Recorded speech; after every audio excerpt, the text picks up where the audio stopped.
Mm. Good morning, everyone. I see we have people joining. Amos, Joyce, Mary, Paul, Philip, and more coming in. So welcome to the webinar this morning. Okay, people are joining pretty quick. So I'm just going to give 1 second as I join, but welcome, Faith. Matthew as well, karibu sana. We're just giving 2 minutes before we start our webinar for the day, for the morning rather.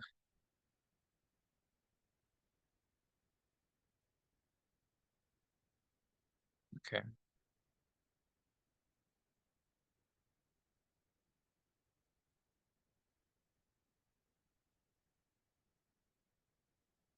Okay, 2 more minutes, or until we are at least 10 in the attendee list, then we can start.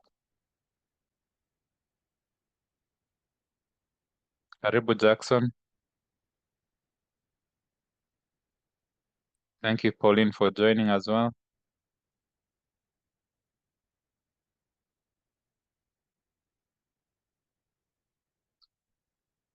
Okay, so we can get started. Again, welcome once again to the webinar this morning. My name is Wilfred Moria. I think I'm familiar to some, if not all of you who are attending this morning so far. I work with Victoria Ventures. Principally, my principal capacity at Victoria Ventures is investment lead, particularly with the VBAN Victoria Business Angels Network.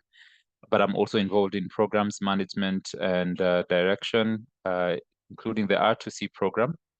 A little bit about the R2C program, which I think all of you are familiar with, but just in case someone is here and they're not familiar with, the whole aim of the R2C program, Research to Commercialization, which is funded by the Research Innovation Systems for Africa program through the Kenya National Innovation Agency, is to build capacity with researchers and institutions, academic and research institutions, with regards to moving innovations at the research level more towards commercialization and to the market. So we do a lot of work, including running an accelerator for researchers, as well as a training of trainers program, and a few other initiatives involving policy, innovation funding, and so on and so forth. I believe many of us here have benefited either from the accelerator or from the TOT program. Victoria Ventures itself, amongst other things, does programs management across in the areas of entrepreneurial finance. We're also involved in investment and fund management, early stage investing, and that's pretty much who we are. So R2C is one of the programs we operate. So for today, I'm joined by Dr. Kamau Gashigi and Zambi Mate, both who are innovators and researchers and commercializers, if there's such a word as commercializers.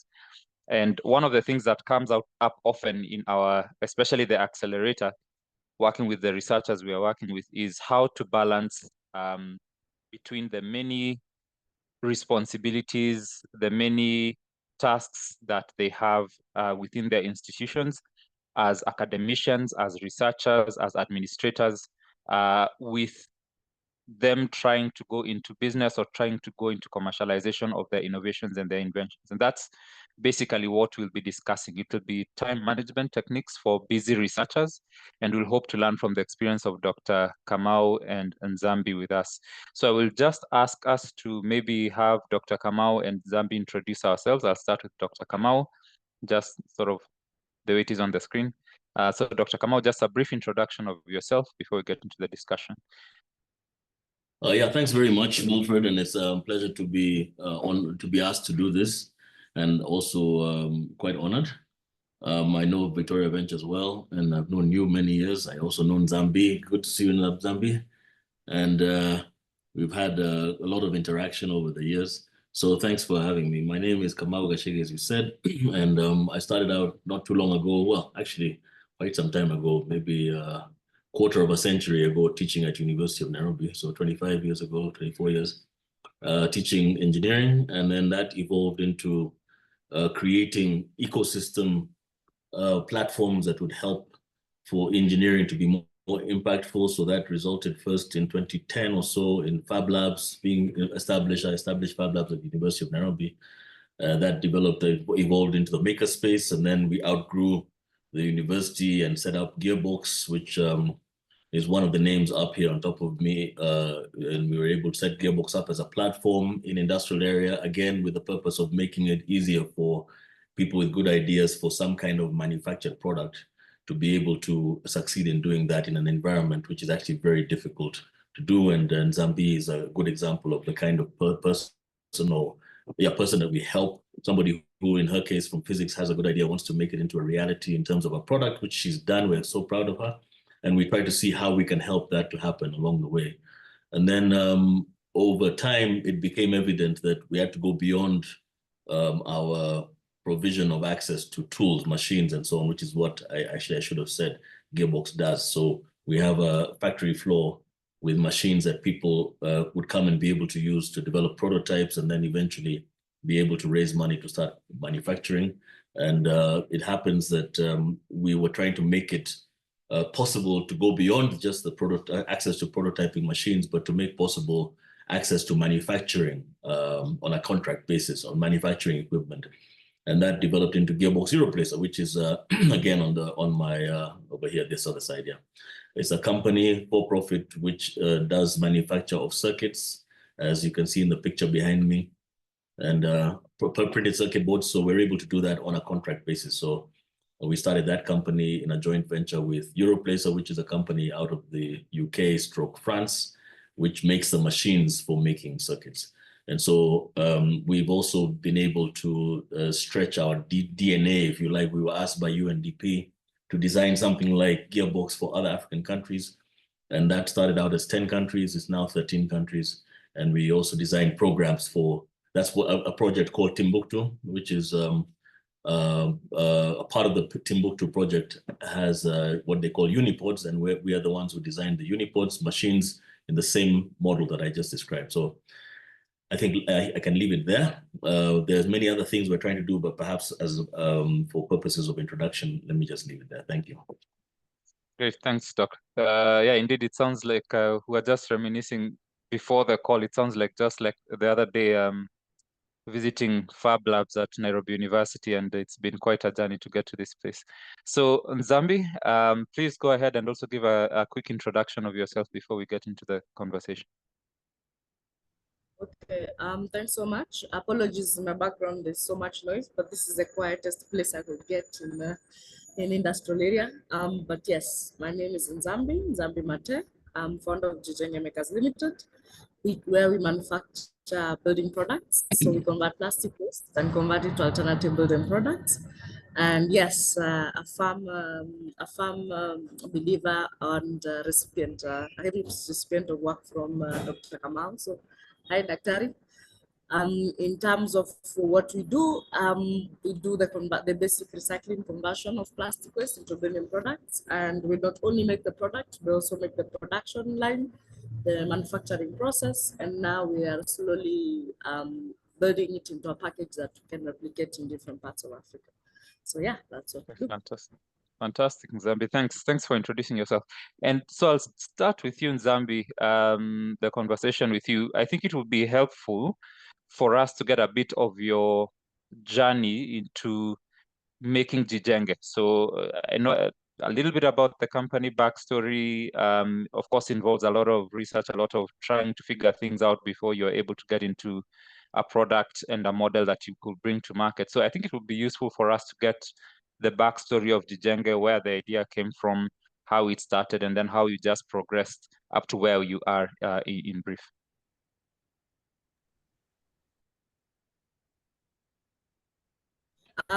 Thanks so much.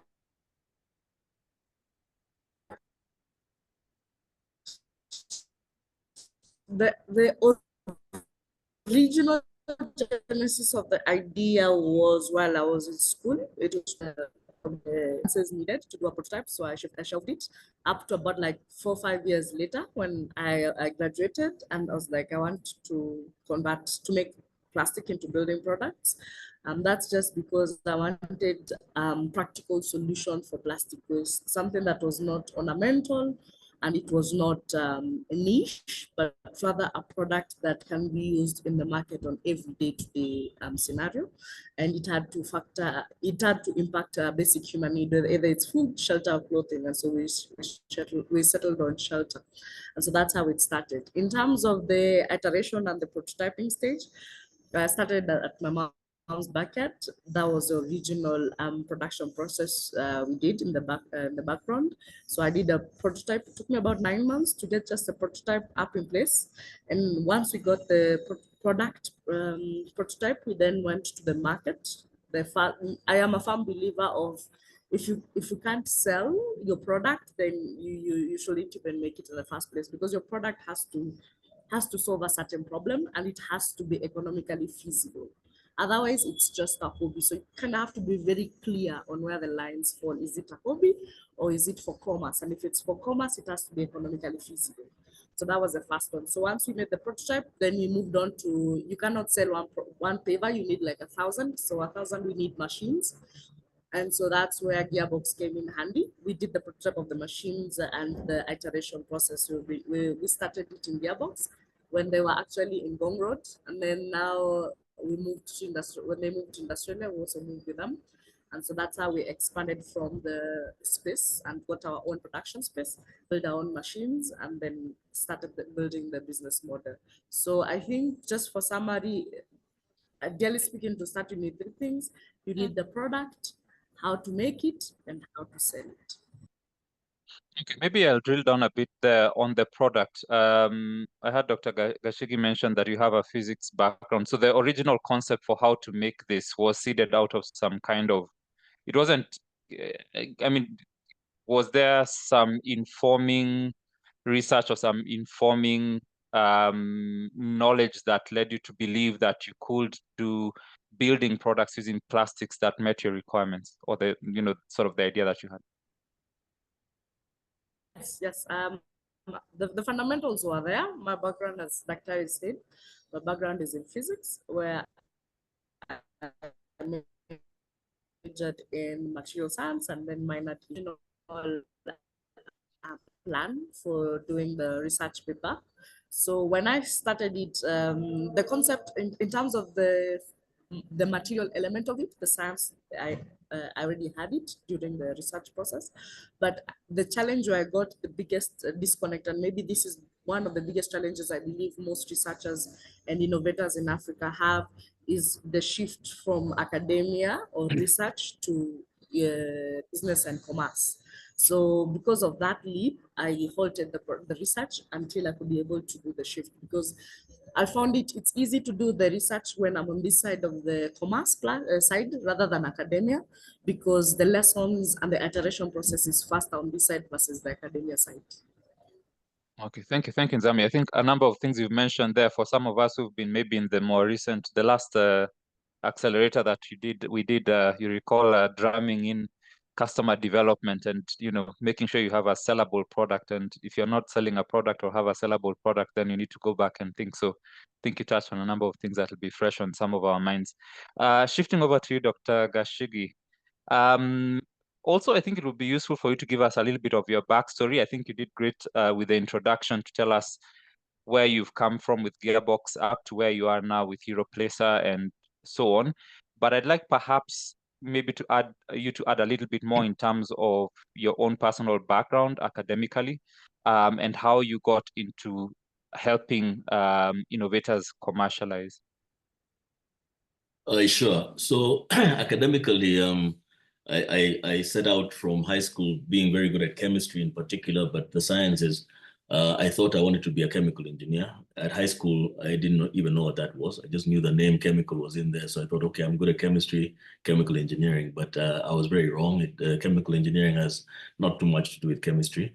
And I'm just saying that to sort of help maybe perhaps people to reflect on how we make decisions as we move on from, as we sort of mature in our understanding. So I ended up doing material science, which is very much around chemistry and physics of all the materials we use from an engineering perspective. I did that. I got an opportunity to study in the UK for my undergrad. And then I went on after that to study in the US for my master's and my PhD. It's still the same subject, material science, even though the program was called solid state science. And that really took me into materials for electronic components. And that led to me getting a job in Japan, which interestingly was one of my targets from high school. In high school, I decided that I had to get a PhD and I had to work in Japan after, because of what Japan meant to the whole world at that time, the incredible miracle that they had done, going from Toyotas that we saw in the 70s, which were, little more than an engine and a bunch of, Mabati, to Lexus, So we've seen it grow, and I really dreamt of Africa having a similar kind of transition. So I worked in Japan in R&D for materials for electronics for about 3 years. Then I came home and started teaching. And I thought I would teach and do business. Again, I thought I knew what I was talking about, but really the topic of this discussion today, in terms especially of time management, I very quickly learned that it's extremely difficult to teach the numbers of students that we had at University of Nairobi. And, from an integrity perspective, you have to give it a lot of time. You have to give assignments, you have to mark those assignments and do so in a way that is meaningful to the students. So you can't just hack it. And so I very quickly found that it was nearly impossible to teach in the way that I was, and also to run a business.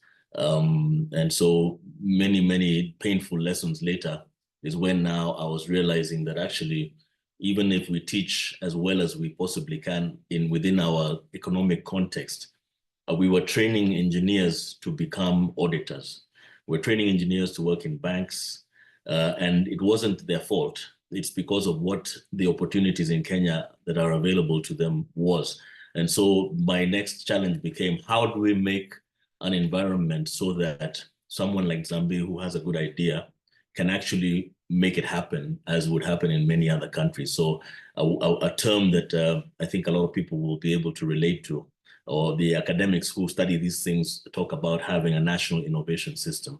And so a way that we kind of, from a working definition of that term, the way I like to look at it is the nation should have a system that can audit its population for those people within the population who have good ideas that can impact the economy, and then challenge those people, regardless of where they are, what their background is, into being able to support the economy. And that's really what Gearbox was looking to do from the beginning, from the perspective of manufacturing, innovations for manufacturing. So whether you're somebody who has studied engineering, that was of course our principal focus, or you're somebody from the Juakali sector who may have, even better, higher intelligence than most of the students at the university, but never had the opportunity, but has come up with something within their very restricted circumstances that could really benefit the economy. How do we get that person to be able to contribute that to our economy? Or it could be somebody very highly educated, but in a different field. Let's say, like in the Fab Lab world, one of the tools we use, Fab Lab now, I'm referring to Fab Labs coming out of the MIT, and a lot of our DNA is from the Fab Lab community at MIT. So one of the machines is called a ShopBot. It's a CNC machine that carves wood and so on, very large format. And it was designed by somebody who was, I think he was a neurosurgeon or something, and making furniture was his hobby. And then he tried to buy such a machine, and they were made so sophisticated that they were too expensive and out of reach. And yet he understood that the fundamentals of making one was not that complicated. So he decided, why don't I make my own CNC? And then after that, he realized there's a market. Mind you, he's a neurosurgeon. And so, when I saw that, it really sort of boggled my mind. And, thinking to myself, well, we should be able to serve such people as well. And I've met many people in Kenya who have very high intelligence, but they're in career paths that, they're stuck in a way, but they want to express their capacity within a manufacturing context as well. So all these kinds of people are who we were seeking to serve. And I think we've made a couple of good steps. That's why we like to see people like Zambi who are actually doing in the marketplace what it is that we'd like to see happen. And so, there's a good number, but I think there's still a lot of work left to be done going forward. But it's an extremely exciting time because there's so much increase in capacity globally, and some of these new technologies are starting to flatten the landscape in terms of poor countries versus rich. But certain steps have to be taken now for us to be able to play catch up. Especially, I'm really referring to AI. I don't want to get into that now because that's a totally different, well, not totally different, but quite a different trajectory in terms of the conversation. But I'd like to leave it there in people's minds to understand where we are right now. It's an extraordinary time in terms of productivity, which is a subject of what we're discussing because of AI. But can we engage the AIs as we need to? And that's something that we're looking at very seriously right now at Gearbox. Okay. Yeah, again, it goes without saying it's been a while, and it's we've gone from maker spaces and 3D printing and now really into a new dynamic. But just to go back to you, Dr. Gashigi, and part of your story being where initially you struggled with being an academician and your life in the academic world and trying to run business and that difficulty. Perhaps you can highlight from a time management perspective, and now trying to drill down into the whole topic of balancing and the balancing act. Eventually, you made the decision to shift to one side, but maybe you can try and tell us what some of your techniques. How did you try to manage, and where did you see at least things that worked and things that perhaps didn't work so well in terms of just practical management of your time, trying to make sure that you have one foot in the academic world and being able to do what you need to do, but also still trying to make progress on the other side. Yeah, so I mean, in short, I don't want to come across as somebody who sort of really has it all together and it's really worked so well. I've had a lot of really fortuitous things happen that have made me able to take big steps in certain directions that perhaps, without getting super spiritual, I didn't really necessarily create that for myself. But just to answer directly what you're saying, I very quickly learned, and again, if you have a certain level of integrity, you very quickly find that what you're doing is you're lying. You're here teaching, and that teaching 80 students requires every one of them needs to have a very well marked script, for example. And so you cannot afford not to mark carefully and properly. And that takes a huge amount of time. And it's not just a final exam, there's CATs and what have you. So then you have to make sure when you're teaching in a technical field that is changing every day in terms of technology, you can't just have static notes. So again, you have to keep on researching and being able to put into your curriculum, the curriculum that's been given. And of course, the university gives a lot of leeway to the lecturer. You need to be able to update those notes and make sure you're giving your students the best. And as you do that, you're very much aware that your salary is very low and you have family. And so you're trying now to say, okay, how do I then do this properly and at the same time give my family the life that they deserve? And you know how there's a lot of pressure, like, for example, just because of culture on men. And I've had to mentor a good number of young men who are under huge pressure. Much of it is of their own creation, but a lot of it is societal expectations and what have you. And so you start finding people making decisions that are based on those sorts of factors, like what is expected of me, what are other people my age or my background doing, and some people even end up taking their lives. So these are really serious considerations, right? And so, you have to be able to find out what you need to do that's truly meeting your need from a spiritual perspective, because there's, I think most of us as Kenyans, we can freely speak about religion, not like in some countries, but I think a lot of us, we try to pretend that there's our work life and our spiritual life, and they're not. You can't separate them in that simple way. So you need to be able to be happy that you're pursuing the passion that God placed in you, and if you're not presently, then you should be moving towards it, because we find ourselves in all kinds of constrained situations. So in terms of trying to make it happen, you have to be able to create a goal and say, that's where I need to be, and try to put a timeline to it. And, to be, again, very honest, because I don't want to just talk like this is just some kind of theory, which we can easily do and walk away. For me, that means I need to include God in my decision-making. So I need to meditate. I need to really seek and find out what is it that perhaps God is telling me to do. and then start moving towards it. Now, because I can't claim to hear God so clearly all the time, then you have to also fall back on the normal commonsensical types of methodologies which God expects as well. So, then you start saying, okay, now here's my plan. This is my time frame. This is how quickly I need to get to this place. And then trying to create connections, because everything works through people. So now you have to network and be able to make things happen on the basis of you being a salesperson.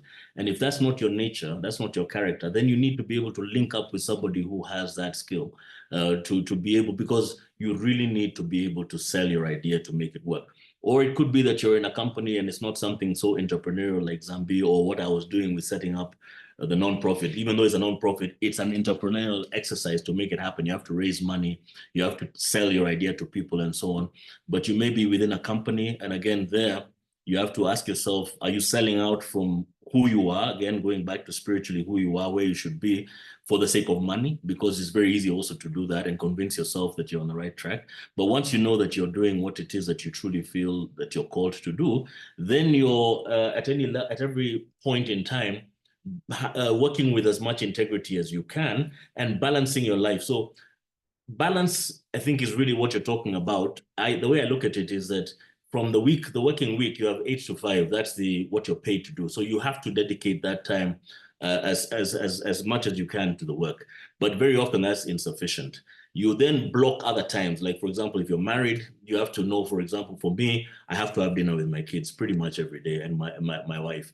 And so, if you set that time and you make a block, so in your mind, that's almost like a sacred thing. And then you probably decide, for example, that you have to have some kind of social life as well. So you may say, or church or mosque, whatever it is, or maybe if you're not in any of those categories, you have your social life, you have your spiritual life, you have maybe charity. So when you blocked your life in terms of your week, the smallest unit really that includes these various activities is a week, not a day, because a day is dedicated to work maybe and family, but church and so on will be, or say, on Sunday or Friday if it's mosque or whatever it may be. When you block those times, then of course you know that there'll be instances in which you'll have to change some of those commitments, but you try very much to make them as unchangeable as possible and make exceptions for when you'll change them in a manner that is also acceptable to the people in your life. So, for example, if you're married to your wife or your husband, you kind of have some kind of understanding for when you'll be able to violate some of these set aside times, so that then because otherwise you might find yourself doing what you think you need to do, and in about a few years you're having a divorce. And let's be real, this is where we are as a society. A lot of people are divorced and so on, or finding that this balance is not working out. So what may be working very well in your career is killing your family, or some such situation. So I think the way I find it usable, and I'll stop in a second, is to create those blocks and try not to change them as much as possible, and also to make sure that you have a rejuvenation mechanism. And I'll leave that maybe for a little bit later. So back to you. Okay. Thank you. Lots of things there. I think there's a book we're reading at in a book club, starting with the end in mind, or at least it's also one of the sessions that we do during the accelerator, starting with the end in mind. So setting that goal that's out, and then figuring out, this is where I'm starting and how do I make my way there. Very useful. So in Zambia, I want maybe to use this to apply in your scenario. You mentioned that you are researching. Oh, did she drop off? Zambi. I think she just dropped off. Okay. So we get to continue with you, Dr. Gashigi, for the time being, until Zambi is able to come back. Yeah. I think, what I find is, and I use a sort of, or I've been experimenting. So in my case, I've tried to experiment a lot with different, oh, and Zambi, you're back. Are you with us in Zambi?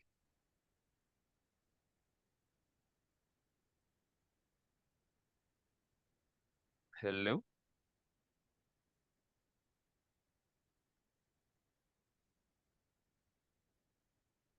You're back? You're on mute. Can you hear us? Okay, so maybe I'll come back to you in a minute, Zambi.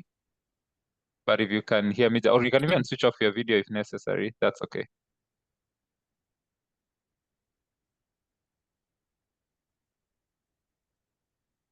Okay, so can I go ahead? I wanted to ask Nzambi if you could just maybe in part try to applying some of what we've heard from Dr. Gashigi. You mentioned that you started in research before going into Jijenge as a sort of full-time enterprise. And maybe you can give us from a time management perspective and what Dr. Gashigi has just mentioned about setting an end goal and then trying to make your way there. How was that practically for you in terms of you saw where you needed to be or what you wanted to do and the passion that you had?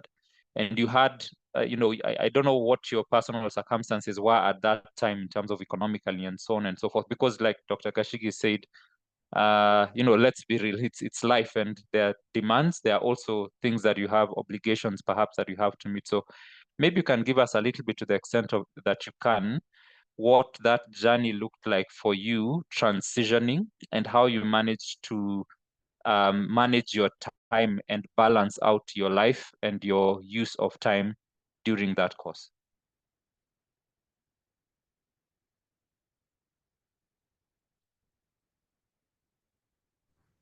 Sorry, Wilfred. Is it possible you repeat if you were speaking to me? Sorry, my internet was unstable. I had to move to another one. Sorry. Okay, so I was just asking. I hope you got what the last sort of comments from Dr. Gashigi. But what I was asking is how you have found that applied to you in your case. You started as a researcher in the academic world, and you saw a place where you wanted to be in terms of building your vision and your dream with Jijenge. And there was that transition period. So I wanted perhaps if you could give us some comment, especially from an issue of life, balancing your use of time, because I'm sure it wasn't like switch on, switch off, or switch off, switch on, but there was that process, that transition. Maybe you can just give us a little bit of your story in terms of how you managed your life, how you managed your time, and how you managed to keep things going as you made the transition up to a point where I don't know how many years later where perhaps you are fully in the business that you're doing. I think just to reiterate what Dr. Ria said, I'm not speaking from a perspective where I have everything figured out. Don't get me wrong. Every day is a learning process, but I can't say better than what Dr. Ria said as far as finding a purpose and doing what is in line to what your creator put you on this earth to do. I think for me that has been the biggest North Star, if I may say so, because as a researcher, I knew deep down my heart that this is what I was put on this earth to do. Like I really, come rain, come sunshine, this is what I knew I was supposed to do. However, as I said before, it is a matter of timing and understanding how the times operate and align. So in my context, working within the academia context, I was relatively too early and also, if I may say, a bit naive, because there are lessons I needed to learn, like fundamentals of running a business, fundamentals of managing your personal and business life, fundamentals on just structuring an organization that I didn't have then, that over the period of time I was able to acquire. But back to the point of time, balancing the element of time, this is like it's like a dance. Every day you have to do a thing or the other, but it's a give and take scenario. And I like the idea that Dr. said of time blocking. That is something I personally use, because I know, for example, every single Saturday I love dancing, and every single Saturday I go to dance from around 11 to 1:30. That is blocked. You will not find me in the company. I prefer, I'm a morning person than in evening, so I'd rather do the heavy lifting in the morning. So in terms of aligning myself, I align in what works easy and comes natural to me. However, unfortunately, sometimes it has been very overwhelming, and that's when, what, as Dr. said, bringing on board people who are really good at it comes in handy. Like, for example, I now have in my teammate someone who helps manage the calendar, and she's really good at it. And so every time, she can remind me now that, hey, in the next few minutes, you're supposed to have this meeting. In the next few minutes, you're supposed to eat, because enough times I forget even to eat. So that has been something that has come in handy. But now that's a privilege I can have. But in the beginning, how I did it for myself was actually putting everything in a calendar. Sorry for the noise. So putting in even like literally time to eat, time to drink tea, time to, it's very mundane, but it kind of really helps. It really helps. But I think I will narrow it down to understanding what is your purpose in life. It makes managing time a whole lot easier. Okay, great. I think maybe one thing I could add from my perspective there is, and maybe you can make a comment about this, either of you, from something you just said, Nzambi, is the role of controlling or managing your environment to fit into what you're trying to achieve. So, you know, if you know you do certain things better in certain places, or there's a way each of us sort of works naturally, and trying to figure out what are my times? Am I morning? Am I evening?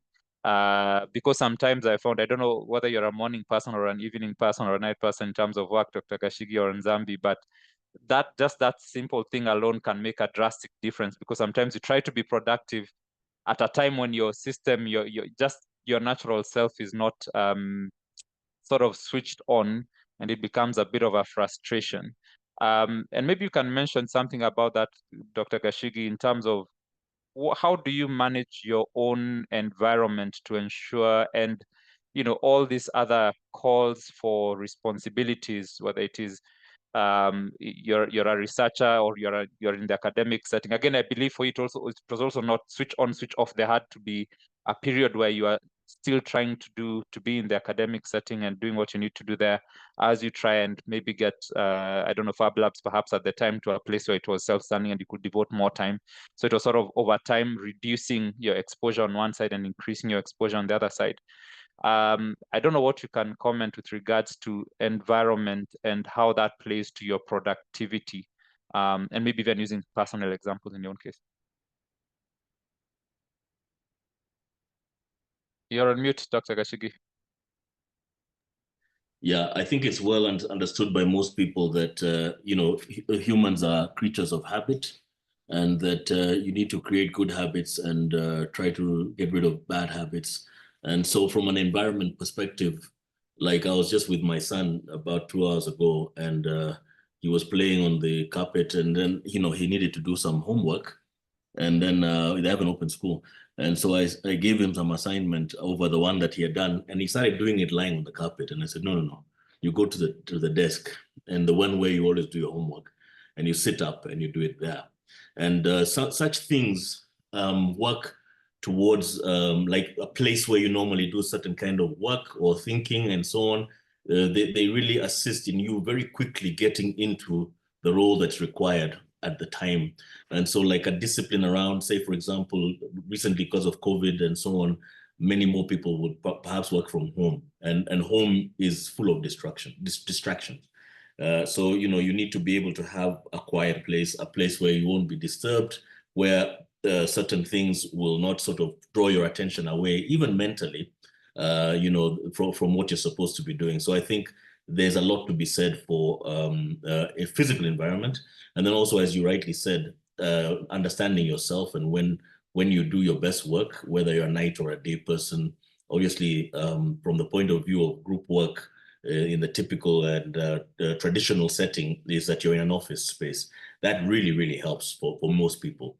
But if you're not, and you're really just expected to submit certain outcomes at certain times, then, you know, you need to make sure that you know, your sort of timing is right. So if you can work better at night, then do so if you're free to do so without going into the office regularly. But even if you're somebody that has to go into a workplace, but there's certain types of tasks, like if you're doing a proposal or writing up a report, where you know that the best time you're going to do this is from, say, 10 p.m. to 1 a.m. or 2 a.m. or something like that, you know, then you do that. But you need to also be very much aware that you shouldn't lack in terms of your sleep. So, you know, you should sleep enough so that you don't start getting illnesses as a function of not sleeping enough, which is quite a common thing. There was a famous case of a guy who used to work for SAP. You might remember this guy in India who was a really high flyer, did all gymming and all that stuff. but he died from some sort of heart attack or something, which everybody was shocked by because his lifestyle was quite healthy. But I think his weakness, if I read the story right, was that he didn't get enough sleep. And so, these are not things to be taken lightly. So, being able to figure yourself out and work out something that has balance from the point of view of who you are, and who you are is mental, you're also physical, and then you're also spiritual. So none of those should suffer as you pursue business or work-related targets. Right, thanks. Again, just to highlight on that, there's a book I read recently. The title is Mind Management, Not Time Management. David Kadavi. I'll put it on the chat for anyone who might be interested. And by the way, if you have a question for any of the panelists, you can also put it on chat or on the Q&A, and I'll ask on your behalf. If you're in the audience, just put a question there if you have. But like personally, one of the things I struggle with, or I've struggled with regards to time for a long time, I struggled with, and I think some of the tips I got from Kadavi in this book helped, and it's all about environment really, is sometimes you feel under pressure for time because it's not because you have so much to do, it's because you've let so much pile up. And if you're able to be productive sufficiently so that you get things out of the way as they come, then even without so much changing your time, you feel as if there is more time to do things simply because you're able to get things through and done as they go along. And maybe on that note, I could go back to Nzambi and ask about whether you have ever struggled with procrastination, and how you manage when you're like, do I have to do this? And I suspect, especially as an innovator, maybe there are those things which are naturally more exciting to do if it's innovating product and ideation and all that. But maybe there are some others, especially on the business side, that are maybe not so much, or whichever it might be. But how have you had a challenge with procrastinating some tasks which are not so exciting perhaps to do, and how have you maybe over time learned to at least try and manage some of that? Bearing in mind, again, none of us is perfect in every way, so we're all trying to figure it out. Yeah, Zambi. Yes, of course. Like for example, in the beginning stages of the company, where you are the producer, you're the salesperson, you're the accounts, and then you're the delivery guy. So what I realized is the things that I really least enjoyed to do, I procrastinated a lot. So for example, like bookkeeping, I really didn't enjoy that because it's a very repetitive process. I also procrastinated a lot in terms of delivery and logistics.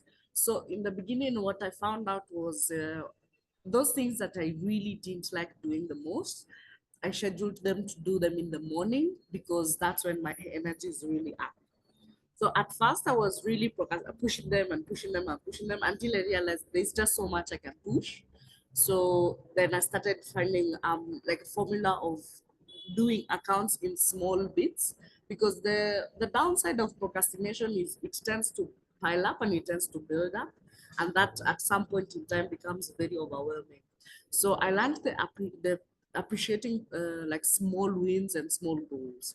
So for example, for accounts, when I would do the basic P&L, that's profit and loss, and finish it, I'll be like, yes, that's a win. Tomorrow I'll balance the balance sheet, and that's a win. The day after that, I will do cash flow, that's a win. And slowly by slowly, I develop a pattern. So that's something I also do even today for things I least enjoy. Putting in small wins and then developing a pattern. That is something that I've found it has really helped, especially for things I least enjoy. For the things I really love, enjoy, you find you sometimes have a tendency of also going down a rabbit hole. That's now the other extreme. So you're in love with the research and you go deep down, you forget the big picture and the overall goal. So in that end of the spectrum, what I do is also setting up small wins in this context, milestones. So like right now we are developing a new production line. So the small win is at the end of the day, I should have maybe a design of this part done, so that it prevents me from going down a rabbit hole that at the end of the day you find you end up not having achieved your goal. And so in one way, shape, form, or size, you kind of have to procrastinate that again. So it's a two-end spectrum for me when I don't like in doing that, the least things the things I do, I least do, not like doing, and the things I love the most. So the things I love the most, I tend to enter into a rabbit hole. So to avoid that, I put milestones, and the things I least enjoy doing, I put small wins to motivate me to keep going. Boundaries and setting boundaries around yourself. I think I like that. And also realizing sort of where you need help and how to get help. I think in my own case, very recently, I found myself under extreme time pressure because of one responsibility that I have that at home I have to do. And it's found myself really being pressured for time. But eventually I found, I just got an assistant or someone to help. So sometimes being able to delegate or have some assistance really helps take out some pressure. So, being maybe if you're a teacher, or if you're teaching, part of your responsibilities include teaching, then figuring out, where you can perhaps lean on, I don't know, a teaching assistant or some other strategy that perhaps take off some of the things that can be done by someone else that you don't have to do yourself, and that takes off a bit of pressure off of yourself. Maybe Dr. Gashigi, let me see. Trying to see where we are. We have just 10 minutes to go. But there's one which is I think will be interesting. So, the reality of life is they say no man is an island. So much as you try to control your time and your use of time, you do your time blocking, etc. There's always other voices or parties that are coming in, perhaps asking for this to be done or something that you have to respond to.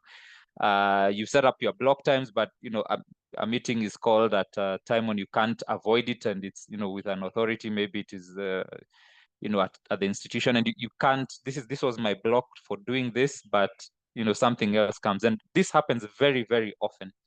And I hear in Zambia, as far as setting boundaries with regards to your time, your own use of time, but how do you, and to what extent can you set boundaries, or how do you manage when your boundaries with regards to how you've set your time are being encroached on by external, I don't know, parties in quotes? Again on mute, Dr. Gashigi. Sorry, it's a very difficult question to answer, and it requires a lot of wisdom. And my own experience has been going back against to targets and therefore priorities. So you know that there's some target that you've set for yourself. That target needs to be very logical and needs to be based on who you are and what you want to be doing. So if we're addressing researchers, isn't it? This is balancing time for researchers, people who, say, for example, are doing they're a lecturer or professor in some field, and they also have something that can become a business, right? Would that be a fair sort of, yeah. So you need to be able to say, okay, I want to make sure that my research outputs are in the marketplace, and I need them to become products and so on. But I know I don't want to be the CEO of a company doing that, or I do. Depending on what you want to be and do, then you decide what your priorities are. And then once you set your priorities, you have a team, for example. The good example, let's say, for example, you want to run the business. Zambi gave a good example about it, especially in the beginning. You're having to do many things that you don't really they don't come naturally to you. And that's going to be a period of really sort of discovery and preparing you to become a better manager, until now you can delegate all those things to other people. And then you have to have very, very clear methods of assessing progress, so that you have an appreciation for what the accountant is doing. You don't like accounts, but you're able to assess better, because you went through it for a certain period, what their outcomes are, and to be able to make sure you're making progress. Now, once you've set up whatever it is that makes the product, the outcome, what you need it to be, then you've got your priorities on that basis. And so when things start coming in, and I'll give you an example of this particular presentation. This today, what we're doing right now. So all of us could be doing something else right now. So we all have to make a call, now me and Zambi in particular, whether we're going to accept the invitation or not, and how do we place its importance. And so for me, it comes down to I totally believe that sharing to try to maybe be of use to other people is important. But if I got 2 or 3 such invitations in the same week, that sometimes happens, I'm going to have to say no to 1 or 2 of them. I can't take everything on, right? And so, you know, these are things that are very difficult to call sometimes. And, you know, it could have been that you're called to a high school. And so the people you're talking to, from the point of view of society's measure, are not important, even though they could be tomorrow's presidents and what have you. And so you have to make a call and decide, okay, is this one going to be important, or should I go where I've been called to speak to people in the medical establishment or whatever, in the medical career sort of area, and talk to them instead, or just do my work because I have certain deadlines and turn everybody down. So I think it's a very difficult thing. It depends on who you are, but I think you need to be able to measure what the impact is, bearing in mind that life, as they say, when you're on your deathbed, you're not going to be looking to see how much money I made or what progress I made, whether my achievements were recognized by the public or whatever. It's going to be whether you impacted people. First and foremost, your family, and secondly, other, you know, if you're really religious in terms of like Christian, that's Christian family or God's outcome. So, you know, you have to, somebody said that you should live every day as if it's the last day in your life. And therefore you need to be making sure that you're checking your, you know, all the things that are you're responsible for. Are you living a life of integrity? And at the same time, live every day as if it's the first day in the rest of your life, meaning that everything that's behind you is past and can be washed away and you have a new beginning. So, I mean, having that balance to try to help you to decide what's important, I think really cannot be, you cannot avoid bringing in the spiritual when discussing or thinking about such things. So for me, I also try very hard to set aside at least an hour to engage in meditation in the morning. That works for me better, or even in the evening if I don't have the time, because it's from there that I feel I can really sort of plug into what's important, clear my mind, and be able to make those decisions in a balanced way. But when I'm running around and just so busy all the time, I think I can make a lot of bad decisions because they're not coming from a place of calm. And so you need to have that rejuvenation, which is what I talked about earlier that I thought I'd mention at some point. You need to be able to have time for reflection regularly so that you're able to put into perspective everything that you're doing, which helps you to understand what you should be focusing on and what you shouldn't. You know, there's an uncle who died and you thought, my goodness, how many times I thought I should have gone to see that uncle. And so, but there was always something that was urgent that came in the way of something that's more important. Visiting him was much more important than going to secure some sort of a deal, which is what you ended up doing. And then you have a bit of a regret, or not a bit, it could be a serious regret depending on what that relationship was. So these decisions are life decisions. They're not business decisions alone.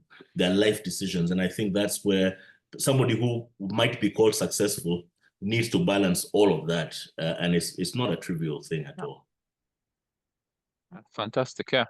I mean, for sure. And I see we're almost short of time. So maybe we've spent a lot of time talking about techniques and things you can do. I think just to quickly recap, I think we touched on having the end in mind and creating or charting a path forward that then informs your way backward, blocking, creating time blocks as a technique, perhaps, so that you know certain things that are fixed and when they do. But even with that, being flexible, because sometimes things come and things go, and still knowing how to shift around to make sure whatever time you had set apart for, especially the important things in life, you're attending to them. Something which you didn't mention, but I thought about with regards to that, is communicating your hours to your team or to your colleagues. I found that to be quite simple, just letting people know that, you know, this is my calendar. I think some of the tools we use, like Office, have ways of just sharing your calendar, or even if it's informally, letting your research team or your fellow academic team, or these are my hours for this, or even creating specific hours for certain things. You know, if you want a meeting with me, these are the hours you can set a meeting on me. Just communicating those things and reducing that burden on yourself to schedule time and have people schedule themselves around your time. Although again, there's maybe some flexibility that's required. Knowing, I think I had this from you, Dr. Gasheki, just now, knowing when to say no to activities so that you're not kind of just burying yourself, or from Zambia, knowing when your limits are, you're going down a rabbit hole and you need to set a limit on this, but then also being able to force yourself to do some of the things that are not important.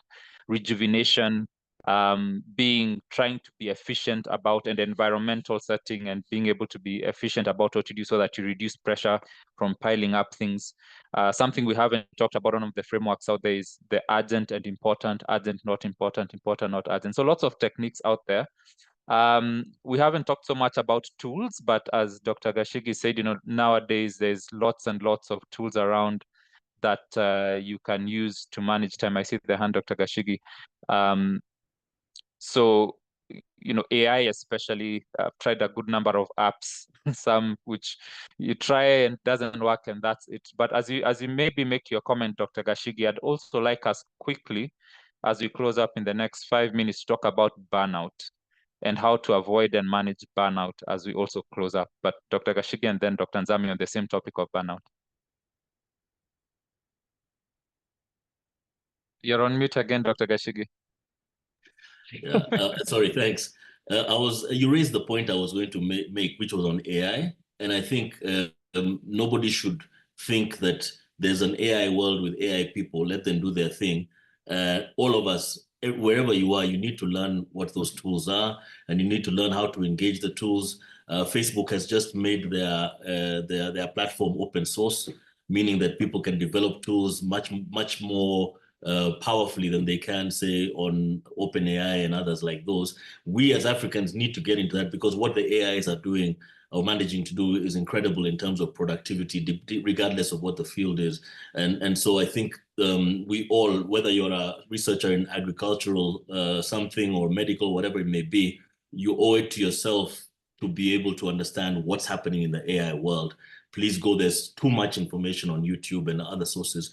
Learn what it is that's out there, and so that you can, and I think we should also organize seminars like this where experts can come and help people understand what's going on in AI, because it's that important. At the same time, from the point of view of burnout, AI is sort of, there's certain, as they talk about AGI, the sort of goal of, or rather the outcome that's being expected, that AI could sort of take over in terms of becoming superior to us in all ways and so on. I think also going back to this idea of what is a human being and where are we going? And, I think AI is sort of confined to a certain model of what humanity is. But if you look, for example, in the book of Genesis, and you'll allow me to just say this, there was a fellow called Enoch who just was walking with God and disappeared. To me, that should be one of the highest goals of humanity, is to disappear, if you like, to become so spiritual that you walk into the spiritual realm in the manner that Jesus showed us. And, if you look at quantum physics and so on, you'll be able to see how perhaps this can even be possible. And so I think when you start thinking of things like those and having practice like what I mentioned about meditation, you can avoid burnout by having a very strong spiritual base. And we've seen some really amazing young Kenyans take their own lives because certain goals they had set for themselves, they feel they're not, meeting and so on. So I think this question of why are you getting burned out and what could you do to avoid getting there, particularly in the realm of spiritual practice, I think is something, again, that every one of us owes to ourselves.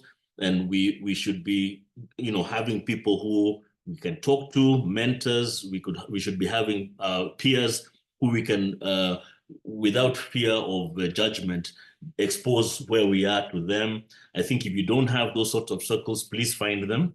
And again, it's important to be careful, because certain people don't have your best interests at heart, or they, but it's very important to have your circle. And if you think about ourselves as Africans, historically, we didn't have like a psychiatrist that you have to go and see and so on, because all those human needs were taken care of with certain relationships. There's a certain little uncle or little father, we call Baba Munyini, or some kind of relationship that we had as a society, where all of these needs were taken care of. You're in a certain age group.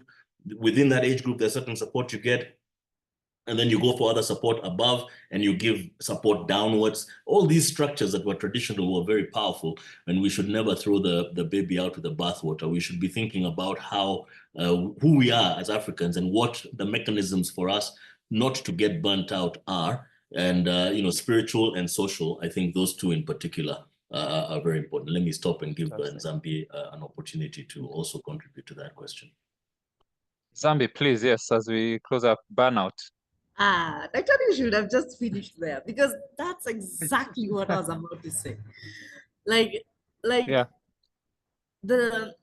For me as a person, the day I learned the role of the spiritual realm, because as a human being, you are ideally speaking three in one. You're the body, you're the soul, and you have the spirit component.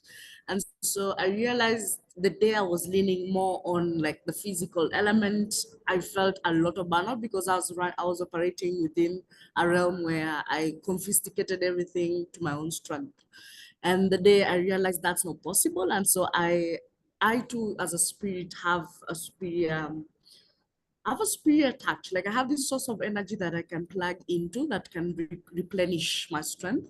That's when I realized me as a person, it's like a calibration. I started getting more calibrated. In addition to that, as Dr. said, finding groups that you can actually express yourself and get support on.